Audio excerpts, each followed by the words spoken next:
안녕하세요. 김쌤의 너무 뻔한 영어입니다.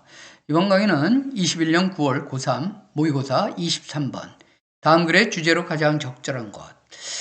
자, 이 문제가 3점을 배점받는다는 것 자체가 이상합니다. 그렇게까지 3점을 줘야 될 이유가 별로 없는 것 같은데요. 어떻게 하자 그랬죠? 무조건 첫 번째 문장 잘 읽어야 됩니다. 이 글의 지금 소재는 칸트의 견해에 따르면 geometrical shapes, 기하학적인 형태는 너무 퍼펙트하다. induce, 이끌어내기에는 aesthetic한 experience, 미적인 경험을 이끌어내기에는 너무 퍼펙트하다. 즉, 너무 퍼펙트해서 이끌어낼 수 없다는 얘기잖아요. 이런 주장을 했어요. 칸트의 견해에 따르면 칸트가 주장을 한 겁니다. 그러니까 이 말은 뭐냐면 에스테틱한 experience, 미적인 경험을 이끌어내기 위해서는 뭐 해야 된다는 거죠? imperfect 해야 된다는 얘기입니다. 벌써 여기서 어떤 이 글의 주제가 나오지 않았나요? 퍼펙트하면 안 된다. 뭔가 좀 정확하지 않은 그런 것들이 바로 미적인 경험을 이끌어낸다 그랬어요. 그래서 첫 번째 부분과 마지막 부분을 한번 읽어보는 겁니다. 마지막 부분 읽어서 아니면 말고 이런 식으로 하면 된다는 거죠. 근데 영어에서 전형적인 이 결론부터 말씀드리면 이 지문은 영어의 전형적인 문장이에요. 주장을 해놓고 이것을 뒷받침하는 논증인데 마지막에 다시 한번 정리해주는 그런 지문들도 많거든요. 한번 읽어보겠습니다. Furthermore, 더군다나. 그러니까 앞에 뭔가 있었다는 얘기죠.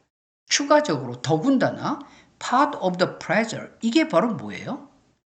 aesthetic experience예요. 이것은 오는데 having one's comfort zone. 순간적으로라도 어떻게 돼야 된다고요? violated 하게 해야 된답니다. 한 사람의 어떤 편안한 지역, 편안한 그런 것들이 violate, 위반되고 뭉개져야 되는 것으로부터 온다고 그랬어요. 그러니까 아까처럼 perfect 하면 안 되고 기쁨의 한 부분은 한 사람의 편안한, 익숙한 지역이 violate 돼야 된다는. 그러니까 지금 여기서만 해도 어느 정도 답을 낼 수 있지 않나 싶어요. 그죠? 그런데 좀 더 읽어보겠습니다. 뭐라 그랬습니까?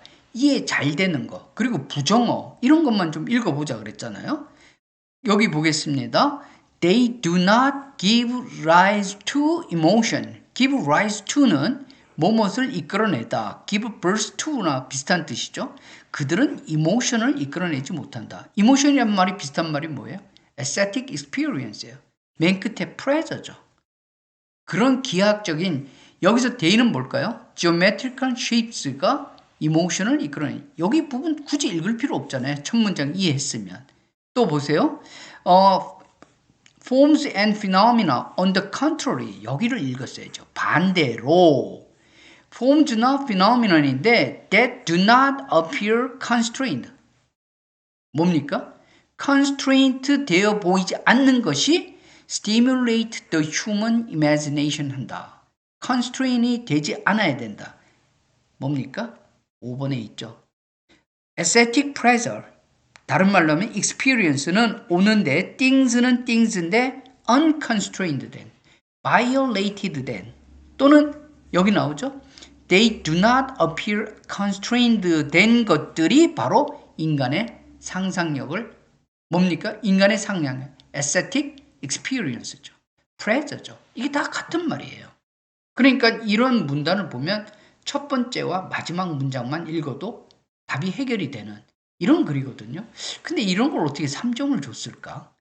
그러면은 여러분들도 제가 줄친 부분을 찾아서 읽으려고 그러는 해석하지 말고요. 또 해석을 하더라도 굳이 해야겠다. 그러면 해석하기 쉬운 것만 하세요. 그리고 또 어떻게 합니까?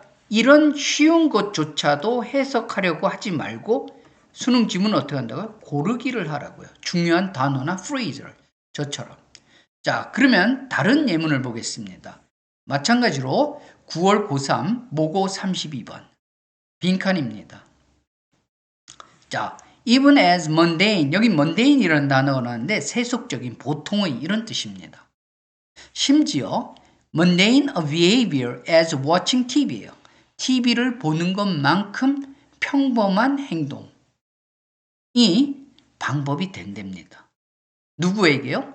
Some people이 모두가 아니라 어떤 사람들이 뭐 하는 거예요? 뭐 하는데 방법이 된다. 도움이 된다. 이런 얘기죠. 그러면 그 다음에 볼게요. To test this idea. 이런 생각, 즉 평범한 행동이 어떤 사람들이 뭐 하는데 도움이 된다. 한 방법이 된다. 이거를 테스트한다 그랬어요. 그러면 이 글은 뭐죠? 어떤 주장에 대해서 첫 번째 문장이 주장이죠. 이 주장을 실험을 통해서 입증한 후에 결론 실험을 했다면 뭐죠? 중간에 막 실험하는 절차가 나오겠지만 이 결론이 중요하잖아요.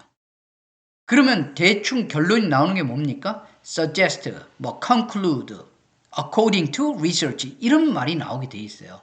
그래서 소피아 이런 사람들이 실험을 했구나 쭉 보면 the researcher 한 다음에 여기 있죠. 여기서부터 찾을 수 있어야 되는 겁니다. 그죠? 그럼 뭐라 그랬어요? 어떤 결론을 내렸습니까? distraction through television viewing이라고 했어요. 첫 문장이 뭐죠? watching TV인데 영어는 동일한 말을 쓰는 것을 가급적 피하고자 하거든요. 그러니까 watching TV라고 안 하고 television viewing이라고 그랬어요. 텔레비전을 보면서 보는 것을 통해서 뭡니까? distraction, 약간 기분 전환하는 거죠. 어떤 일에서 벗어나는 거예요. distraction 하는 것은 효과적으로 relieve, 좀 덜어준다 그랬습니다. 뭐죠?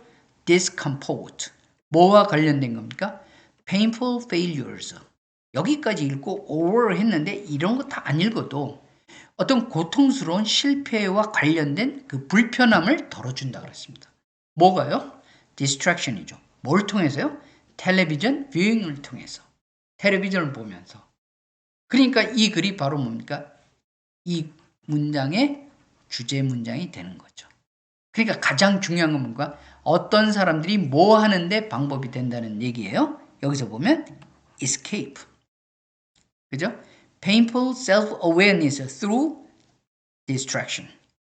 어떤 기분 전환, 어떤 지금 TV를 봄으로써 어떤 일상에서 벗어나는 거죠. 이탈을 통해서 painful self-awareness, 자기가 스스로 느끼는 겁니다.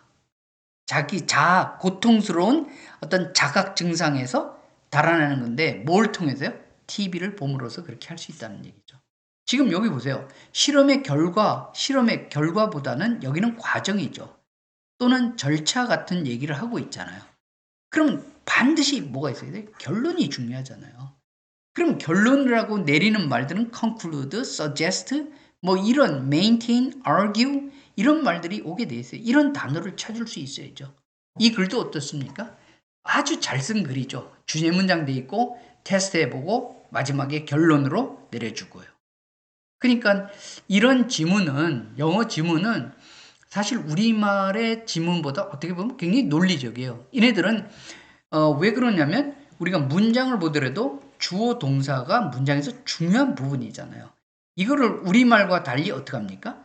주어 동사를 맨 앞에다 놓고 시작하는 겁니다. 중요한 거를요. 그런 것처럼 이들은 문단도 이 앞부분에 뭡니까?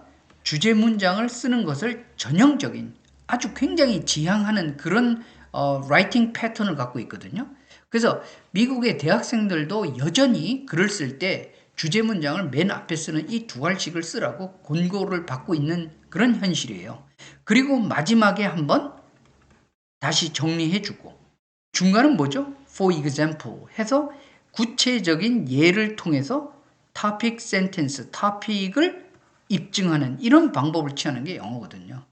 그러니까 이런 전형적인 글을 통해서는 우리가 아까 말씀드린 글의 주제, 또 지금처럼 빈칸 이런 문제를 출제할 수가 없는 거예요. 영어 지문을 사용해서는. 한두 문장만 읽어도 충분히 이해를 할 수 있는 거거든요. 그러니까 이제 요즘 작년 수능서부터 그런 패턴이 일어나고 있는 것 같아요. 그러니까 그러면은 이 지문을 굉장히 주제도 생뚱맞고 아주 어려운 주제를 택한 지문을 선택하겠죠. 그러다 보니까 임계점에 도달한 겁니다. 상당한 비난을 받은 거죠. 뭐 어느 대학교 논문에서 박사학위 논문에서 뭐 한 부분을 띄워와서 낸다든지 뭔가 굉장히 추상적이고 굉장히 어려운 주제 그리고 비전형적인 이런 패턴을 취하지 않는 비전형적인 지문을 선택해서 문제로 출제했던 거예요.